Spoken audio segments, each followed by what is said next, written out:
अस्सलाम वालेकुम। Class 9th mathematics chapter number 1 exercise 1.6।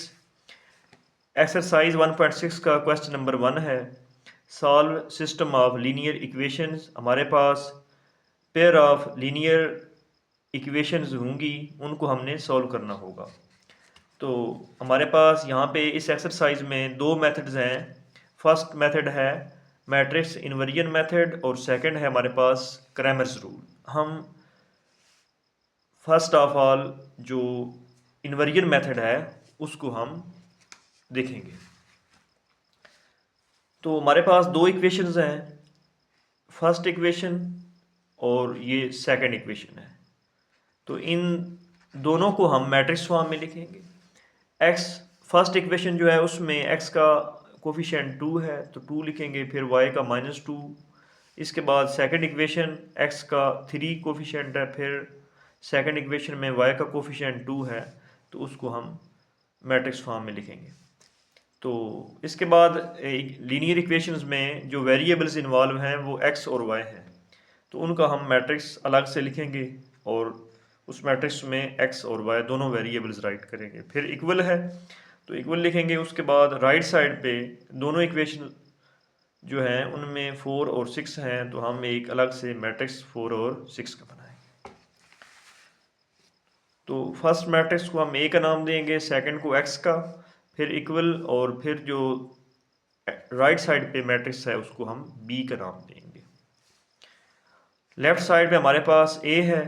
ए को हम यहाँ पे क्या करेंगे कि हम एक यहाँ पे प्रॉपर्टी यूज़ करेंगे, लेफ़्ट कैंसिलेशन प्रॉपर्टी।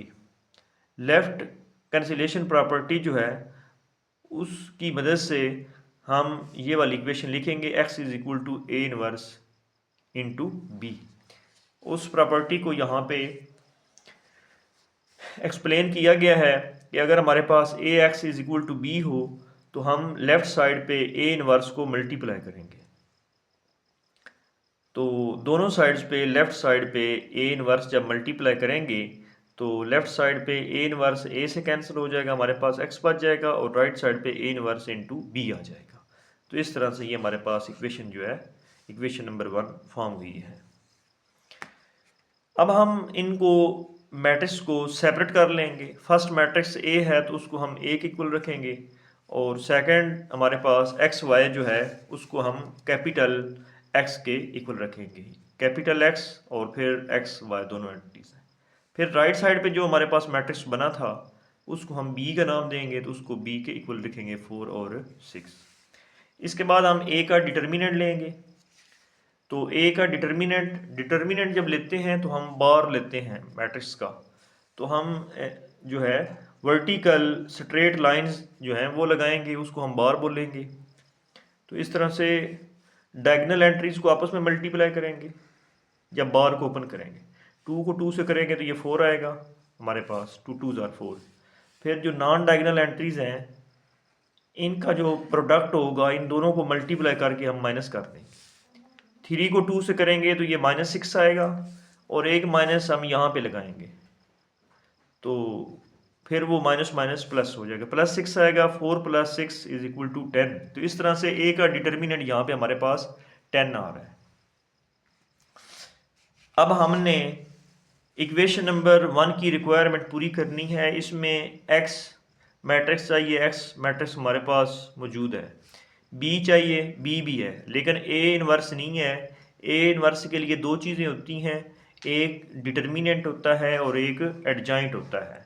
तो डिटर्मिनेंट हमने फाइंड कर लिया है ए का, वो हमारे पास 10 है। अब हम ए का एडजॉइंट फाइंड करेंगे।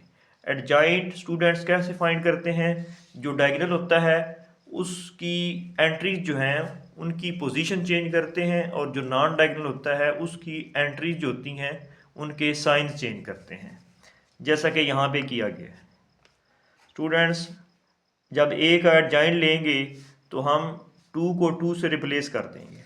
मैट्रिक्स ए अगर देखें, ए मैट्रिक्स में ये डायगोनल है हमारा, इसमें हम इन दोनों की जगह तब्दील करेंगे। चूँकि ये दोनों नंबर सेम है तो कोई फ़र्क नहीं पड़ेगा, और जो नॉन डायगोनल है इसकी अलामतें तब्दील कर देंगे। 3 प्लस का है तो ये माइनस का बन जाएगा, और 2 अगर माइनस का है तो ये प्लस का बन जाएगा। तो इस तरह से हमने ये एडजॉइंट लिया है कि 3 पॉजिटिव था तो नेगेटिव बन गया, 2 जो है ये नेगेटिव था तो ये पॉजिटिव बन गया। अब हम फार्मूला लगाएंगे। जो ए हमारे पास होता है, ए का इन्वर्स, वो इक्वल होता है 1/डिटर्मिनेंट of A multiply adjoint of A. अब हम इसकी वैल्यू पुट करेंगे। डिटर्मिनेंट ऑफ ए की वैल्यू जो है हमने फाइंड की है 10, हम यहाँ पे 10 पुट करेंगे। और जो एडजॉइंट ऑफ ए है वो हमने लिया है 2, 2, -3 और 2। ये हम एडजॉइंट ऑफ ए की जगह पर इस फार्मूले में पुट करेंगे। तो ये हमारे पास आ जाएगा 2, 2, -3, 2। अब नेक्स्ट हम इक्वेशन में ये वैल्यूज़ पुट करेंगे। इक्वेशन नंबर 1 जो है, इक्वेशन नंबर 1 हमारे पास क्या थी कि x is equal to a inverse into B, putting values of x, a inverse and b in equation 1।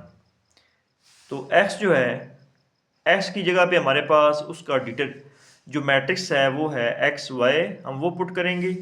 फिर a इनवर्स की वैल्यू थी 1/10 मल्टीप्लाई 2, 2, -3, 2 मैट्रिक्स। और फिर बी जो है मैट्रिक्स हमारे पास 4 और 6 है, वो हमने पुट कर दिया। इसके बाद हम इन दोनों मैट्रिक्स को आपस में मल्टीप्लाई करेंगे। फर्स्ट मैट्रिक्स की फर्स्ट रो और सेकंड मैट्रिक्स का फर्स्ट कॉलम, इन दोनों को मल्टीप्लाई 2 को 4 से करेंगे, 2 × 4, फिर प्लस आएगा, फिर 2 को 6 से मल्टीप्लाई करेंगे तो ये 12 आएगा। फिर हम फर्स्ट मैट्रिक्स की सेकंड रो लेंगे, -3 को 4 से तो लिखेंगे -3 × 4, फिर प्लस आएगा, फिर 2 को 6 से करेंगे, 2 6 आर 12 आएगा। अब इनको सिंप्लीफाई करेंगे स्टूडेंट्स, 2 4 आर 8 और 2 6 आर 12, फिर 3 4 आर 12 आएगा, माइनस प्लस माइनस हो जाएगा। इसके बाद 2 और 6 को करेंगे तो ये भी 12 बनेगा। अब इनको ऐड कर देंगे, 8 को 12 में ऐड करेंगे तो ये 20 आएगा, और फिर 12 नेगेटिव है 12 पॉजिटिव है, दोनों कैंसिल हो जाएंगे तो ये हमारे पास 0 आएगा। इसके बाद हमारे पास 1/10 है। अब हम 10 जो है उसको डिनोमिनेटर में लिखेंगे, 20 को 10 पे डिवाइड करेंगे और 0 जो है इसको भी 10 पे डिवाइड करेंगे। जब 20 को 10 पे डिवाइड करेंगे, 10 1s आर 10, 10 2s आर 20, ये कैंसिल हो जाएगा, 2 आ जाएगा। और 0 को जब 10 पे डिवाइड करेंगे तो ये 0 आ जाएगा। यहाँ पे हम इसको कंपेयर कर लेंगे। हमारे पास x का जो मैट्रिक्स है वो है एक्स वाई। अब x इक्वल आएगा 2 के, और यहाँ से y जो है वो इक्वल आएगा 0 के। तो ये हमारा आंसर है, x is equal to 2, y is equal to 0। Thank you for watching.